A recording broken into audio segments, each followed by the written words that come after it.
د لمانځه یو ډیره ضروري مسله ده چې اکثره خلکو ته د دې مسلې معلومات نسته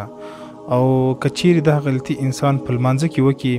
د غلمنځي فاسد دی د لمنځ به بیرته د راګرځوي برته به سره د لمنځ کوي د ثواب په خاطر باندې د دینی مسله ده د لمانځه یو مسله ده دا د ثواب په خاطر باندې زره شیر کې چې څومره مسلمانانو ته دا مسله ورسیږي هغومره الله تعالی تاسو ته ثواب درکوي که چیر یو انسان په لمانځه کې خپل څوک غاړه ورته وایي څوک مړی ورته وایي که چیر انسان دا صفا کې ټوخ وایي په انسان په لمانځه کې نو که چیرې دغه ټوخ وهل په لمانځه کې غاړه او مړی صفا کول که چیر دا قصدن وي نو په دې سره لمونځ چې دی هغه بالکل فاسد دی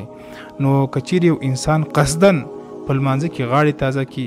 او مړی صفا کی ټوخ وایي نو په دې سره د لمونځ فاسد دی د لمونځ به بیرته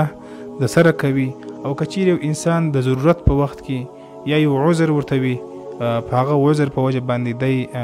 ټوخ وایي یا غاړې صفا کی نو په داسې وخت کې د لمونځ نه فاسدېږي البته احتیاط کول پکار دی ځکه دا علامه د منافقین ولا چې څه وخت به دوی مسجد ته راغلل نو دوی به قصدن دا غاړې صفا کولی او دې څخه نبی کریم صلی الله علیه وسلم منې فرمایلی ده